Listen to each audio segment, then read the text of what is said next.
بسم اللہ الرحمن الرحیم قد افلح المؤمنون الذین هم فی صلاتهم خاشعون والذین هم عن اللغو معرضون والذین هم للزکاة فاعلون والذین هم لفروجهم حافظون الا علی ازواجهم او ما ملکت ایمانهم فإنهم غیر ملومین فمن ابتغى وراء ذلك فأولئک هم العادون والذین هم لأماناتهم وعهدهم راعون والذین هم على صلواتهم يحافظون اولئک هم الوارثون الذین یرثون الفردوس هم فیها خالدون صدق اللہ العظیم رب اشرح لی صدری ویسر لی امری واحلل عقدۃ من لسانی یفقہوا قولی۔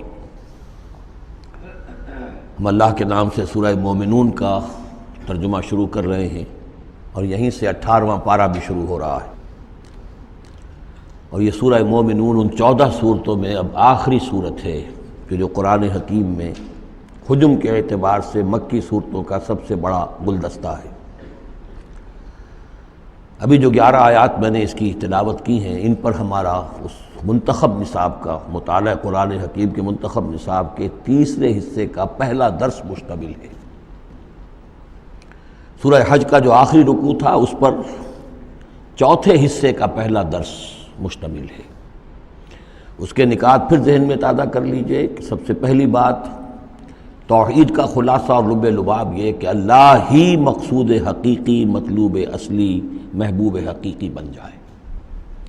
پھر رسالت کہ حضور صلی اللہ علیہ وسلم کے دور تک یہ 2 لنکس پر مشتمل رہی ہے، ایک رسول ملک، ایک رسول بشر، لیکن اب یہ ایک تیسرے لنک کے طور پر امت مسلمہ، امت محمد صلی اللہ علیہ وسلم مستقل طور پر اس رسالت کی زنجیر میں، سنہری زنجیر میں، سلسلۃ الذہب میں اس کو ٹانک لیا گیا ہے، اس کو شامل کر لیا گیا ہے۔ یہی وجہ ہے کہ دیکھیے لفظ آیا تھا ان اللہ یصطفی، اللہ یصطفی من الملائکۃ رسلا ومن الناس، اور امت کے لیے آیا هو اجتباکم۔ استفاء اور اجتباء یہ بڑے قریب کے الفاظ ہیں، چنانچہ یہ دونوں الفاظ حضور کے لیے مستعمل ہیں، محمد مصطفیٰ، احمد مجتبی۔ تو یہ اجتباء کا لفظ آیا امت کے لیے هو اجتباکم۔ تیسری بات یہ نوٹ کرنے کے قابل ہے جو میں نے خود بھی کہا تھا کہ سورہ بقرہ کی آیت اور یہ آیت جس پر کہ یہ یہاں پر جو شہادت والی آیت آئی ہے، صرف یہ کہ ترتیب کا فرق ہے۔ بالکل یہی نسبت سورہ نساء اور سورہ مائدہ کی ان 2 آیتوں میں تھی۔ یا ایھا الذین آمنوا کونوا قوامین بالقسط شہداء للہ، یہ سورہ نساء میں۔ یا ایھا الذین آمنوا کونوا قوامین للہ شہداء بالقسط، یہ سورہ مائدہ میں۔ سورہ بقرہ میں ہم نے پڑھا لِتَكُونُوا شُهَدَاءَ عَلَى النَّاسِ وَيَكُونَ الرَّسُولُ عَلَيْكُمْ شَهِيدًا، یہاں ہم نے پڑھا لِيَكُونَ الرَّسُولُ شَهِيدًا عَلَيْكُمْ وَتَكُونُوا شُهَدَاءَ عَلَى النَّاسِ۔ یہ شہادت علی الناس کی ذمہ داری ہے امت مسلمہ کی، کہ جیسے رسولوں کی ذمہ داری تھی کہ جو دین ان تک پہنچا ہے اللہ نے اپنے فرشتے کے ذریعے سے اسے بلا کم و کاسٹ انسانوں تک پہنچا دیں، نہیں پہنچاتے خدا نہ خواستہ بالفرض تو گویا کہ خود وہ مجرم قرار پائیں گے۔ فَلَنَسْأَلَنَّ الَّذِينَ أُرْسِلَ إِلَيْهِمْ وَلَنَسْأَلَنَّ الْمُرْسَلِينَ، یہ سورہ اعراف کی آیت نمبر 6 ہم پڑھ چکے ہیں۔ اب یہی مرتبہ اور یہی مقام امت مسلمہ کو بحیثیت مجموعی حاصل ہے، یہ اس کی رسپانسبلٹی ہے، یہ جواب دہ ہے۔ اس کو کہنا ہوگا کھڑے ہو کر اللہ کے در میں، اے اللہ تیرا دین جو تیرے نبی کے ذریعے سے ہم تک پہنچا تھا، ہم نے پوری نوع انسانی کو پہنچا دیا تھا، اور اگر نہیں تو امت مجرم ہے، اور اس کے مجرم ہونے ہی کا نتیجہ یہ ہے کہ آج ذلیل و خوار ہے۔ ضربت علیہم الذلۃ والمسکنۃ وباءوا بغضب من اللہ، اس لیے کہ جو اجتماعی عذاب ہے وہ دنیا میں آتا ہے، آخرت میں انڈیویجول ہوگا۔ تم نے کیا کیا؟ میں اگر یہ کہہ سکوں اللہ میں نے اپنی پوری زندگی اسی کام میں لگا دی تھی، میں نے کوئی جائیداد نہیں بنائی، میں نے کوئی دنیا نہیں بنائی، میرے پاس جو بھی تو نے توانائی دی تھی، جو صلاحیت دی تھی، میں نے اسی کام میں لگائی ہے، میں سرخرو ہو جاؤں گا اللہ کے۔ آپ بھی یہ کہہ سکیں یا نہ کہہ سکیں، یہ اب آپ کے سوچنے کی بات ہے۔ وہاں محاسبہ انڈیویجول ہوگا، تم نے کیا کیا۔ یہاں معاملہ ہو رہا ہے اجتماعی، امت بحیثیت مجموعی چونکہ مجرم ہے لہذا ذلیل ہے، خوار ہے، ان کی کوئی حیثیت دنیا میں نہیں، کوئی عزت نہیں۔ کہ عزت نام تھا جس کا، گئی تیمور کے گھر سے، یہ اس کا سبب ہے۔ اب آگے چلیے، یہ جو 11 آیات ہیں در حقیقت ہمارا جو تیسرا جو حصہ ہے اس منتخب نصاب کا، وہ ہے اعمال صالحہ کی تفصیل۔ اور عمل صالح کی تفصیل میں ظاہر بات ہے کہ ایک تدریج ہے۔ سب سے پہلے فرد اچھے ہوں، افراد کی سیرت صحیح ہو، کردار صحیح ہو، تعمیر سیرت صحیح بنیادوں پر ہوئی ہو، اس سے آگے چل کر پھر ایک گھریلو زندگی وجود میں آئے گی، وہ کیسی ہو، عائلی زندگی کیسی ہو، پھر ایک معاشرہ وجود میں آئے گا، اس معاشرے کے کیا خد و خال ہونے چاہیے، سوشل ویلیوز کا کیا تصور ہے، سوشل ایونز کا کیا تصور ہے، پھر ایک ریاست وجود میں آئے گی۔ تو تدریجاً بہت سے مقامات جو ہیں قرآن مجید کے وہ اس تیسرے حصے میں منتخب نصاب کے شامل ہیں، لیکن پہلا درس یہ ہے، اس لیے کہ تعمیر سیرت کی جو بنیادیں ہیں، اساسات ہیں، جیسے ایک مکان ہے آپ کو بنانا ہے، پہلے آپ اس کی فاؤنڈیشن تیار کرتے ہیں۔ تو ایک بندہ مومن کی شخصیت کی جو پوری ایک تعمیر کرنی ہے، اس کا جو پورا حیولہ وجود میں آئے گا، وہ تو ہم بعد میں دیکھیں گے۔ یہاں یہ کہ اس کی بنیادیں کیا ہیں، کن اساسات پر ایک بندہ مومن کی شخصیت کی انفرادی سیرت کی تعمیر ہوگی۔ اور یہی میں نے آپ سے وعدہ کیا تھا کہ فلاح کے لفظ کی بھی میں آپ کے سامنے وضاحت کروں گا۔ دیکھیے، فلاح کے اصل معنی ہے پھاڑنا۔ فلاح کہتے ہیں کسان کو کہ وہ اپنے ہل کی نوک سے زمین کی دھرتی کے سینے کو چیرتا ہے۔ عربی کی کہاوت ہے، ان الحدید بالحدید یفلح، لوہا لوہے کو کاٹتا ہے۔ فلاح کے معنی جیسے فلق ہے، فالق الاسباح، اللہ تعالیٰ صبح کو فلق فالق ہے، اللہ پھاڑتا ہے رات کی تاریکی کا پردہ اور صبح کو نمودار کرتا ہے۔ اسی طریقے سے فالق الحب والنوا، گٹھلیوں کو، بیجوں کو پھاڑتا ہے، اس کے اندر سے پھر وہ 2 پتیاں نکلتی ہیں جو پودا بنتی ہیں۔ تو فلاح کے معنی بھی ہے پھاڑنا۔ پھاڑنے سے مراد کیا ہے؟ انسانی شخصیت کی جو اصل انسانی شخصیت ہے، وہ تو اندر چھپی ہوئی ہے، وہ ہماری روح ہے، وہ ہماری انا ہے، وہ ہماری خودی ہے۔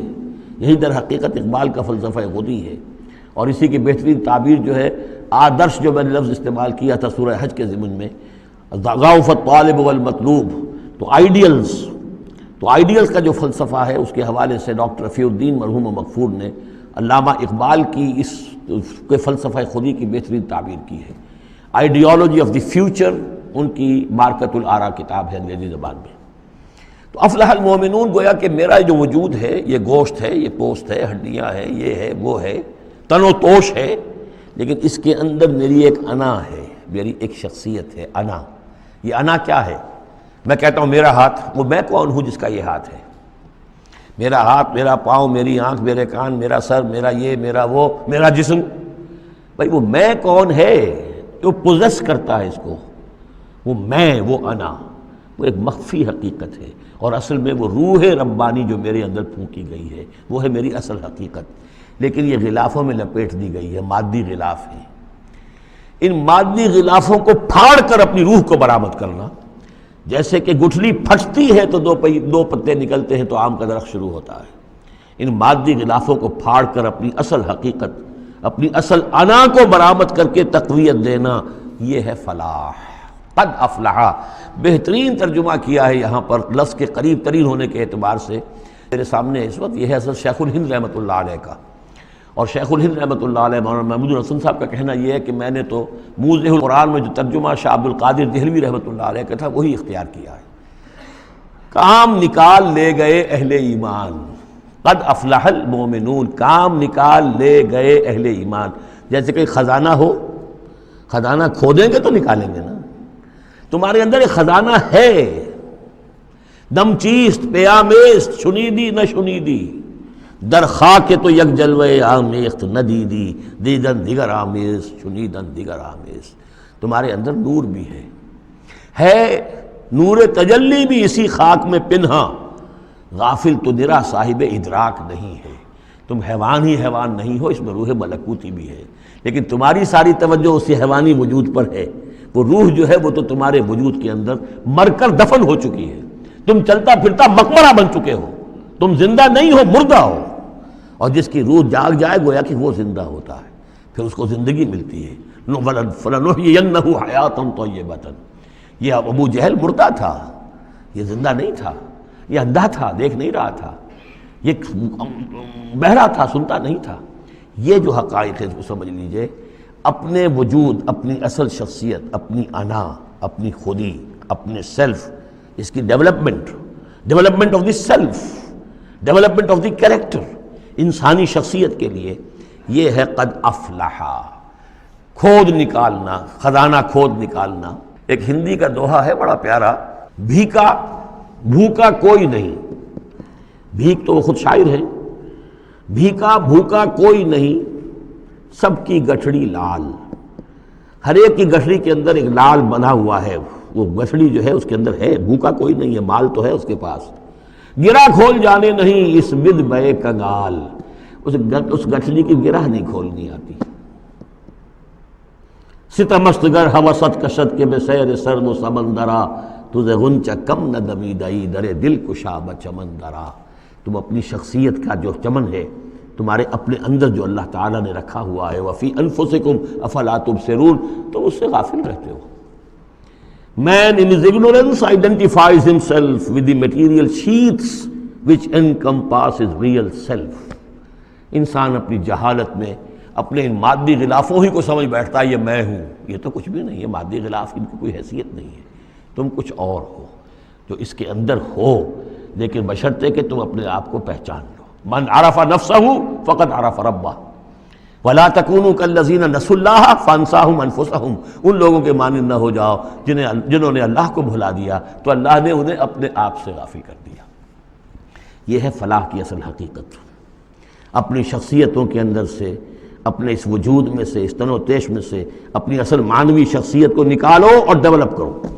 قد افلح المؤمنون، اور یہ کام کر گئے کون؟ اہل ایمان۔ کون سے اہل ایمان؟ الذین هم فی صلاتہم خاشعون، جو اپنی نمازوں میں خشوع اختیار کرنے والے، صرف گنتی کر کے رکعتیں پوری نہیں کرتے بلکہ ان کی نماز جو ہے وہ خشوع اور خضوع کا ایک مظہر ہے۔ والذین هم عن اللغو معرضون، جو لغو باتوں سے اعراض کرتے ہیں، ان کا معلوم ہے وقت اتنا قیمتی ہے، مجھے اپنی شخصیت کی تعمیر کرنی ہے، میں ایک دفعہ سبحان اللہ کہوں گا تو اللہ تعالیٰ کے ہاں میرا رتبہ کتنا بڑھے گا، میں یہ وقت ضائع نہیں کر سکتا بیکار کے کاموں میں، لغو کام معصیت کو لغو نہیں کہتے، لغو وہ ہے جس کا کوئی فائدہ نہیں، تاش کھیل رہے بیٹھے پیس ٹائم، بھائی کاہے کے لیے، کیا فائدہ ہوا اس سے؟ تمہارے لیے یہ وقت جو ہے یہ لائبلٹی بن گیا، یہ وقت تو سب سے بڑا ایسٹ ہے، اسی وقت میں تو تم نے بنانا ہے جو بنانا ہے، اپنے آپ کو بھی اور اپنی عاقبت کو بھی۔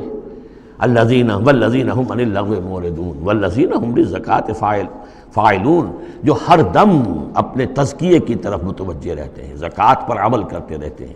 یہاں زکوٰۃ سے مراد وہ زکوٰۃ نہیں ہے جو ہماری اصطلاحی زکوٰۃ ہے، اس لیے کہ یہ ابتدائی زمانے کی مکی صورت ہے، ابھی زکوٰۃ کا کوئی تصور نہیں تھا۔ زکوٰۃ لغوی معنی میں اپنے تزکیے کی طرف ہمہ تن متوجہ رہتے ہیں، انہیں اپنے دامن کے داغ دھبے نظر آتے ہیں، ان کو دھونے کی ہر وقت کوشش کرتے ہیں۔ والذین هم لفروجہم حافظون، اور جو اپنی شرمگاہوں کی حفاظت کرتے ہیں، الا علی ازواجہم، سوائے اپنی بیویوں کے، یا او ما ملکت ایمانہم، یا ان کی لونیاں ہوں، فإنہم غیر ملومین، تو ایسے لوگوں کے اوپر کوئی ملامت نہیں ہے، یعنی وہ ان سے اپنی جو بھی جنسی تقاضا ہے پورا کر سکتے ہیں۔ یہ کوئی فی نفس ہی جو ہے، سیکس جو ہے فی نفس ہی ایول نہیں ہے، ایول اس کا غلط استعمال ہے۔ فمن ابتغى وراء ذلك، تو جو کوئی بھی اس سے آگے چاہے گا، جو بھی حلال راستے ہیں اس سے ہٹ کر، فاولئک هم العادون، تو وہی لوگ ہیں کہ جو حد سے بڑھ جانے والے ہیں۔ والذین هم لاماناتهم وعهدهم راعون، اور وہ لوگ کہ جو اپنی امانتوں اور عہد کی پوری حفاظت کرنے والے ہیں۔ والذین هم علی صلواتهم یحافظون، یہ نکتہ خاص طور پر نوٹ کرنے کے قابل ہے، نماز سے شروع کیا تھا، نماز پر ختم کیا ہے۔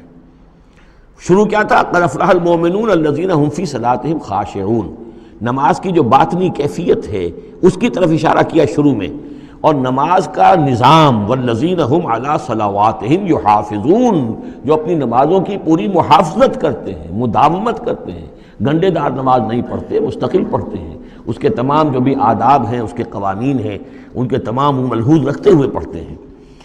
اولئک هم الوارثون، یہ لوگ ہوں گے وارث کس چیز کے؟ الذین یرثون الفردوس، جو وارث ہوں گے ٹھنڈی چھاؤں والے باغات کے، جنت کے، ہم فیہا خالدون، اور اس میں یہ ہمیشہ ہمیش رہیں گے۔ اللہم ربنا اجعلنا منہم، اللہم ربنا اجعلنا منہم، اللہم ربنا اجعلنا منہم۔